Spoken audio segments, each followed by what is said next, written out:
ఒకప్పుడు ఒక మహా సామ్రాజ్యం ఉండేది. ఆకాశాన్ని తాకేంత గొప్పది. ఇప్పుడేమో అంతా శిథిలాలే. అయినా సరే కొన్ని వందలేళ్లు గడిచినా ఆ శిథిలాల నుంచి ఒక వింత శబ్దం వినిపిస్తూనే ఉంటుందట. ఆ శబ్దమే విజయనగర చివరి గీతం. అవును, సామ్రాజ్యాలు కూలిపోవచ్చు, కానీ వాటి కథలు మాత్రం కాదు. కట్టడాలు, కోటలు కాలంతో పాటు మట్టిలో కలిసిపోతాయేమో, కాని వాటి వెనుకున్న గాథలు, ఆ కళలు మాత్రం ఎప్పటికీ బతికే ఉంటాయి.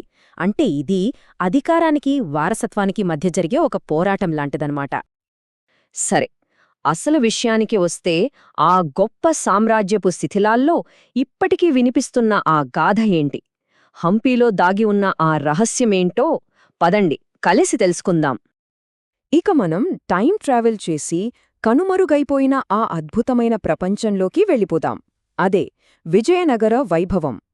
అక్కడ సంగీతమంటే కేవలం వినోదం కాదు, అదే వాళ్ల ప్రాణం, అదే వాళ్ల జీవనాధారం.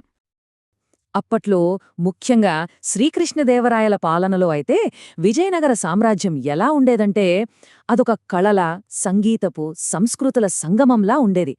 ప్రతి రాజభవనం, ప్రతి వీధి సంగీతంతో నిండిపోయేవి. ఒకసారి ఈ టైంలైన్ చూద్దాం. చూశారా?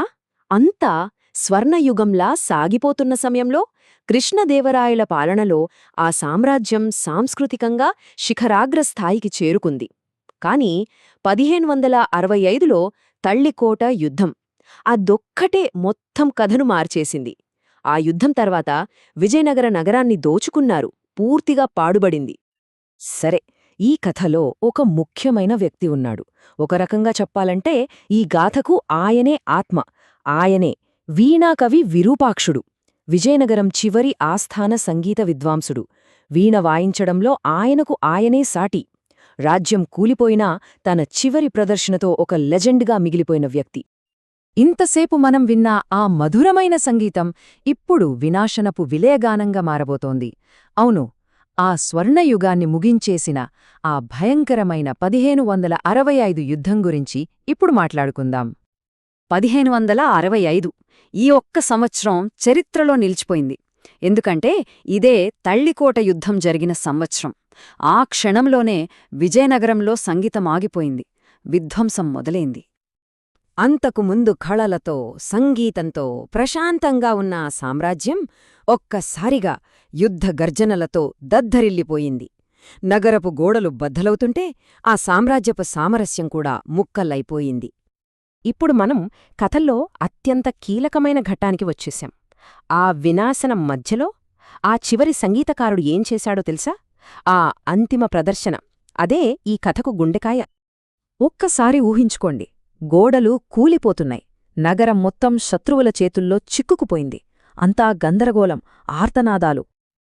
అలాంటి భయానకమైన వాతావరణంలో ఆ గందరగోళాన్ని చీల్చుకుంటూ ఒకే ఒక శబ్దం పైకి వినిపించింది, ఒక శక్తివంతమైన శబ్దం. ఆ శబ్దం ఒక వీణ నుంచి వచ్చింది. కళ్ల ముందే తన ప్రపంచం కాలిపోతుంటే వీణాకవి విరూపాక్షుడు తన వీణపై వాయించిన ఆ శక్తివంతమైన కీర్తన, అదే శివతాండవం. ఆయన పాట ముగిసింది. దాంతో పాటే ఆ నగరం కూడా అగ్నికి ఆహుతైపోయింది. ఆయన చివరి గీతం కూలిపోతున్న ఆ నగరం యొక్క చివరి స్వరంగా, దాని ఆత్మఘోషగా మిగిలిపోయింది. సరే, అదంతా గతం. మరి వర్తమానంలో ఏం జరుగుతోంది? ఆ శిథిలాల్లో ఇప్పటికీ ఒక ప్రతిధ్వని వినిపిస్తోందట. ఆ గాథ ఏంటో ఇప్పుడు చూద్దాం. ఇప్పటికీ హంపీలో ఒక కథ చెప్పుకుంటారు. అక్కడికి వెళ్లిన చాలామంది యాత్రికులు ఒక వింత అనుభూతికి లోనవుతారట.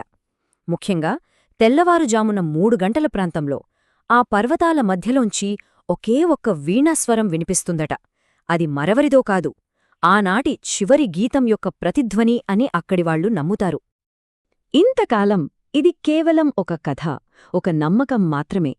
కాని ఇటీవల హంపీలో జరిపిన పురావస్తు తవ్వకాల్లో ఒక ఆశ్చర్యకరమైన విషయం బయటపడింది. ఆ శిథిలాల మధ్యలో ఒక పురాతన వీణ ముక్క దొరికింది. అంతేకాదు, ఆ చెక్కమీద ఒక సందేశం కూడా చెక్కి ఉంది. ఇదిగో, ఈ సందేశమే మనకు కాలంతో పాటు నిలిచిపోయిన ఆ శాశ్వతమైన రాగం గురించి చెబుతుంది. ఆ వీణ ముక్కమీద ఉన్న సందేశమేంటంటే, రాజ్యం కూలిపోతోంది, కాని రాగం నిలుస్తుంది. చూశారా? ఈ ఒక్క వాక్యంలోనే ఎంత లోతైన అర్థం ఉందో. మొత్తం కథకు ఇదే సారాంశం. అంటే ఆ చివరి గీతం ఒక ముగింపు కాదన్మాట, అదొక ప్రకటన. దేనికంటే యుద్ధాలు, దండయాత్రలు కూడా ఓడించలేనిదేదైనా ఉందంటే అది కళ, సంస్కృతి మాత్రమే అని. నిజమే కదా, ఒక సంస్కృతికి నిజమైన వారసత్వమంటే దాని కోటలు, గోడలు కాదు, దాని కథలు, దాని పాటలే. మరి ఈ కథ మనందర్నీ ఆలోచింపజేసే ఒక ప్రశ్నను మిగిల్చి వెళ్తోంది.